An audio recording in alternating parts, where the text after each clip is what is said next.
ದಯವಿಟ್ಟು silent, violent, brilliant, obedient, confident, otherwise I will become my boss. ಬ್ರಿಲಿಯಂಟಾಗಿ ನನ್ನ boss ಥರ ಇರ್ತೀನಿ. That is the boss. ಅಣ್ಣ ಮಣ್ಣಿನ ಮಗಣ ನಾನು.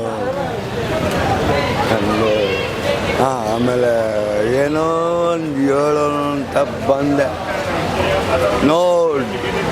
ನಾವೆಲ್ಲ ಒಂದೇ, ನಾವೆಲ್ಲ ಹಿಂದೂ, ನಾವೆಲ್ಲ ಒಂದು ಸಮಥಿಂಗ್.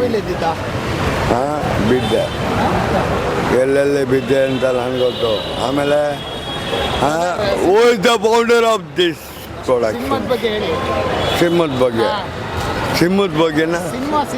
ಈ ಸಿನಿಮಾದ ಬಗ್ಗೆ ಹೇಳಿ, ಹೇಗನ್ಸ್ತು ನಿಮಗೆ ಅಂತ?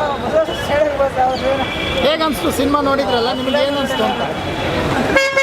ಓಕೆ, ಮೂವಿ ನೋಡಿದ್ರಲ್ಲ, ತುಂಬಾ ಚೆನ್ನಾಗಿದೆ ಮೂವಿ, ತುಂಬಾ ಇಷ್ಟ ಆಯ್ತು. ನನಗೆ ದರ್ಶನ್ ಅಂದ್ರೆ ತುಂಬಾ ತುಂಬಾ ಇಷ್ಟ ಸರ್. ಅದಕ್ಕೋಸ್ಕರ ಇಲ್ಲ ಸರ್, ಅದಕ್ಕೋಸ್ಕರ ಯಾರಾದ್ರೂ ವಿಡಿಯೋ ತೋರಿಸಿ ಅವರೇ ನನ್ನ ಕರ್ಸ್ಕೊಂಡ್ರೆ ಎಷ್ಟು ಚೆನ್ನಾಗಿರುತ್ತೆ ಅನ್ಸುತ್ತೆ. ಅಷ್ಟು ಇಷ್ಟ ನನಗೆ. ನಂಗೆ ತುಂಬಾ ಆಸೆ ಇದೆ ದರ್ಶನ್ ನೋಡ್ಬೇಕು ಅಂತ, ಆದ್ರೆ ಹೋಗಕ್ಕೆ ಆಗ್ತಾ ಇಲ್ಲ. ಹೌದು ಸರ್, ನನಗೆ ಕರ್ಸ್ಬೇಕು, ನಾನು ನೋಡ್ಬೇಕು ಅವ್ರನ್ನ. ನಂಗೆ ತುಂಬಾ ತುಂಬಾ ಆಸೆ ಅವ್ರನ್ನ ನೋಡ್ಬೇಕು ಅಂತ. ಮೂವಿಲಿ ಏನು ತುಂಬಾ ಎಲ್ಲ ಇಷ್ಟ ಆಗಿದೆ ನನಗೆಲ್ಲ, ತುಂಬಾ ಇಷ್ಟ ಆಗ್ತಾ ಇದೆ. ಹೊಸ ತರ ಅಂದ್ರೆ ಅವ್ರ ಗೆಟಪ್ ನೋಡಕ್ಕೆ ಒಂದು ಶಾಕ್ ನಮ್ಗೆ. ಅದೇ ಒಂದು ಶಾಕ್ ಅನ್ಕೊಳ್ಳಿ, ಇನ್ನೇನಿಲ್ಲ. 55 ಸಿನಿಮಾಗಳಲ್ಲಿ ಯಾವ ತರ ಕಂಡುಕೊಂಡಿದ್ದಾರೋ, ಇದು 56ನೇ ಸಿನಿಮಾ ಒಂಥರ ಡಿಫ್ರೆಂಟ್ ಆಗೇ ಇದೆ. ಒಂಥರ ವಯಸ್ಸಾಗಿರೋ ತರ ಇರೋದು, ಅದೇ ಒಂದು ಡಿಫ್ರೆಂಟ್. ಹೌದು, ಜಾತಿ ಬಗ್ಗೆ ಮಾತಾಡಿದ್ದಾರೆ, ಅದು ಓಕೆ, ಚೆನ್ನಾಗಿದೆ.